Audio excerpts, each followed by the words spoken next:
اگر آپ بھی اپنی زندگی سے خوش نہیں ہیں اور آپ کو لگتا ہے کہ دوسرے آپ سے زیادہ خوش ہیں تو یہ کہانی سنیے۔ یہ کہانی ایک چھوٹی سی چنٹی کی ہے جس نے خوشی کا راز جاننے کے لیے پوری دنیا گھوم لی، مگر جو جواب اسے ملا وہ تمہیں حیران کر دے گا۔ ایک چھوٹے سے گاؤں میں ایک پرانے درخت کی جڑوں میں ایک چھوٹی سی چنٹی رہتی تھی۔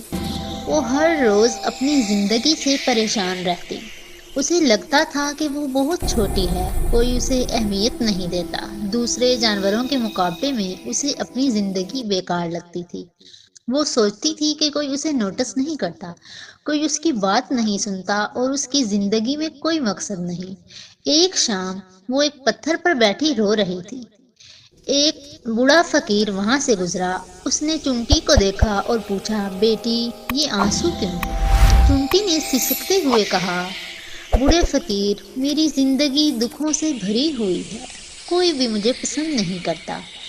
بوڑھے فقیر نے مسکراتے ہوئے کہا کہ خوشی تیرے دل میں ہے، ہر حال میں خوش رہنا سیکھو۔ مگر چنٹی کے آنسو نہ رکے، وہ روتی رہی اور کہتی رہی کہ اس کی زندگی بے معنی ہے۔ آخر کار بوڑھے فقیر نے گہری سانس لی اور کہا، اچھا بیٹی، بتا تو کیا چاہتی ہے؟ اگر تجھے زندگی میں دوبارہ موقع ملے تو کیا بننا پسند کرے گی؟ میں تجھے وہ بنا دوں گا۔ چنٹی کی آنکھوں میں چمک آئی۔ اس نے فوراً کہا، میں ایک رنگ برنگی تتلی بننا چاہتی ہوں۔ سب مجھے دیکھیں گے، میری خوبصورتی کی تعریف کریں گے اور میں آزاد ہو کر پھولوں پر ناچوں گی۔ بوڑھے فقیر نے سر ہلایا اور کہا، ٹھیک ہے، مگر ایک شرط ہے۔ تو پہلے تتلی سے جا اور پوچھ کہ وہ اپنی زندگی سے کیوں خوش ہے۔ اگر تو خوشی کا راز جان لیتی ہے تو پھر میں تجھے تتلی بنا دوں گا۔ چنٹی خوشی سے اچھلتی کودتی نکل پڑی۔ وہ ایک پھول پر گئی جہاں ایک تتلی اپنے رنگین پروں کو ہلا رہی تھی۔ چنٹی نے کہا، اے تتلی، تم کتنی خوبصورت ہو، سب تمہیں دیکھ کر خوش ہوتے ہیں، تم تو بہت خوش ہوگی۔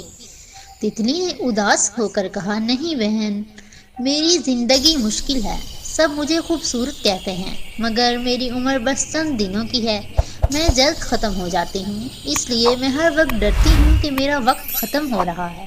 مجھے لگتا ہے کہ شہد کی مکھی سب سے زیادہ خوش ہے، کیونکہ وہ شہد بناتی ہے اور وہ سب کے لیے مفید ہے۔ چنٹی تتلی کو چھوڑ کر ایک باغ میں شہد کی مکھی کے پاس گئی۔ مکھی پھولوں سے رس پی رہی تھی۔ چنٹی نے کہا، اے مکھی، تم شہد بناتی ہو جو سب کو پسند ہے، تو تم تو بہت خوش ہوگی۔ مکھی نے اداس آواز میں کہا، نہیں بہن، میری زندگی آسان نہیں، میں دن رات محنت کرتی ہوں، مگر لوگ میرا شہد چوری کر لیتے ہیں، کبھی کبھی تو مجھے مار بھی دیتے ہیں، میں اپنی محنت کی قدر نہیں پاتی۔ مجھے لگتا ہے کہ خرگوش سب سے خوش ہے، کیونکہ وہ جنگل میں آزاد گھومتا ہے۔ چنٹی جنگل کی طرف دوڑ پڑی جہاں ایک خرگوش ہری بھری گھاس پر اچھل رہا تھا۔ چنٹی نے کہا، اے خرگوش، تم کتنے مزے میں ہو، تم جنگل میں آزاد گھومتے ہو، تم تو بہت خوش ہو۔ خرگوش نے اپنے کان ہلائے اور کہا، نہیں بہن، میری زندگی اتنی اچھی نہیں، مجھے ہر وقت شکاریوں سے بھاگنا پڑتا ہے، کھانا ڈھونڈنا مشکل ہے اور میں ہر وقت ڈر میں رہتا ہوں۔ مجھے لگتا ہے کہ پرندے سب سے زیادہ خوش ہیں، کیونکہ وہ آسمان میں آزاد اڑتے ہیں۔ چنٹی ایک بلند درخت پر چڑھی جہاں ایک رنگین پرندہ گانا گا رہا تھا۔ اس کی آواز ہر طرف گونج رہی تھی۔ چنٹی نے کہا، اے پرندے، تم آسمان میں آزاد اڑتے ہو، تمہاری آواز سب کو پسند ہے، تم تو بہت خوش ہو۔ پرندے نے اپنے پر ہلائے اور کہا، نہیں بہن، میری زندگی آسان نہیں، کھانا ڈھونڈنا پڑتا ہے، شکاری پیچھا کرتے ہیں، سکون کہاں۔ پرندہ رو پڑا اور بولا، میں نے ساری دنیا گھوم لی، ہر قسم کے جانوروں سے ملا، مگر سب کے اپنے مسائل ہیں، کوئی بھی مکمل خوش نہیں۔ لیکن مجھے لگتا ہے کہ چنٹیاں سب سے بہتر زندگی گزارتی ہیں، وہ سب سے مل کر اپنی دنیا میں مگن رہتی ہیں، انہیں کوئی تنگ نہیں کرتا، وہ محفوظ ہیں۔ یہ سن کر چنٹی کے دل میں روشنی سی آئی، وہ تیزی سے بڑے فقیر کے پاس واپس آئی، اس کی آنکھیں خوشی سے چمک رہی تھیں۔ بڑے فقیر نے مسکراتے ہوئے پوچھا، تو بیٹی کیا سیکھا؟ چنٹی نے کہا، بڑے فقیر، اب میں سمجھ گئی کہ ہر ایک کی اپنی پریشانی ہے۔ تتلی اپنی عمر سے پریشان ہے، مکھی اپنی محنت کی قدر نہ ہونے سے، خرگوش شکاریوں سے اور پرندہ سکون نہ ملنے سے۔